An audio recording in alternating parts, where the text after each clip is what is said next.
Hi everyone. இன்று கெலியோயா பிரதேசத்திலே காதி நீதவான் லஞ்சம் பெற்ற குற்றச்சாட்டிலே கைது செய்யப்பட்டிருந்தார்.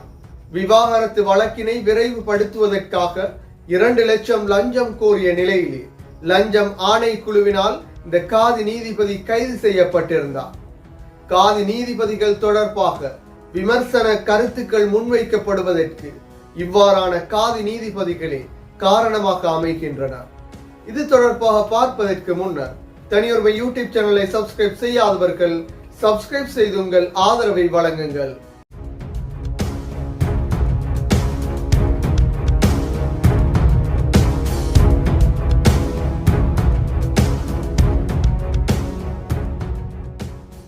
இஸ்லாமிய திருமண சட்டம் அதே போன்று காதி நீதவான்கள் தொடர்பாக நீண்ட காலமாக சர்ச்சைகள் எழுந்து வருகின்றது. இஸ்லாமிய திருமண சட்டத்திலே மாற்றங்கள் ஏற்படுத்தப்பட வேண்டும், காதி நீதவான்கள் நியமனத்திலே மாற்றங்கள் ஏற்படுத்தப்பட வேண்டும் என பல கோஷங்களும் தொடர்ச்சியாக எழுந்து வருகின்றது.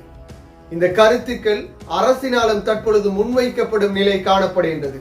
இவற்றிற்கான அடித்தளங்களை ஒரு சில காதி நீதிபதிகளின் செயற்பாடுகளும் அமைகின்றது. அவ்வாறானது ஒரு செயற்பாடாக கெலியோயா பிரதேசத்திலே ஒரு காதி நீதிபதி 2 லட்சங்களை லஞ்சமாக கோரியுள்ளார்.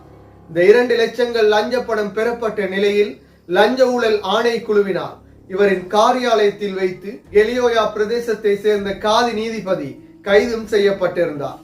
கண்டி பிரதேசத்தை சேர்ந்த வர்த்தகர் ஒருவரின் மகனின் விவாகரத்து தொடர்பாக அந்த விவாகரத்து வழக்கினை விரைவுபடுத்துவதற்காக 2 லட்சம் கோரிய நிலையில் இந்த 2 லட்சங்களும் கொடுக்கப்பட்டு அவருடைய காரியாலயத்தில் இருந்த நிலையிலே இவ்வாறு இவர் கைதும் செய்யப்பட்டுள்ளார்.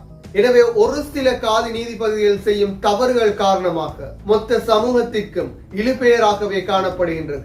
எனவே இவ்வாறானவர்களின் தவறு காரணமாகவே காதி நீதிபதிகள், காதி நீதிமன்றம், அதே போன்று இஸ்லாமிய தனியார் சட்டம் தொடர்பாகவும் திருமண சட்டம், விவாகரத்து சட்டம் தொடர்பாகவும் தொடர்ச்சியாக விமர்சிக்கப்படுகின்றது. எனவே இவ்வாறான காதி நீதிபதிகள் அடையாளப்படுத்தப்பட்டு முழுமையாக நீக்கப்பட வேண்டும்.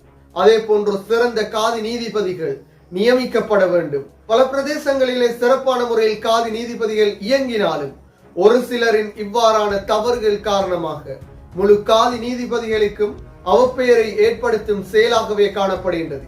எனவே இது தொடர்பாக முஸ்லிம் சமூகம் விழிப்புடன் செயற்படுவதன் ஊடாக நீதியான காலி நீதிபதிகளை நியமிப்பதன் ஊடாக இவ்வாறான பிரச்சனைகளுக்கு தீர்வுகளை எட்ட வேண்டும். எனவே காதி நீதிபதிகளும் லஞ்சங்களை பெற்றுக்கொண்டு தீர்ப்புகளை அங்கே மாற்றும் பொழுது அல்லது ஒரு சாராருக்கு சார்பான தீர்ப்புகளை வழங்கும் பொழுது இங்கே மிக பெரும் அநீதிகள் இழைக்கப்படுகின்றது. இதன் காரணத்தினால் பாதிக்கப்படுபவர்கள் ஏழைகளாகவும் பணம் இல்லாதவர்களாகவுமே காணப்படுகின்றனர். எனவே காதி நீதிமன்றத்திலும் காதி நீதிபதிகளினால் நீதி விற்பனை செய்யப்படும் நிலையை உருவாகும்.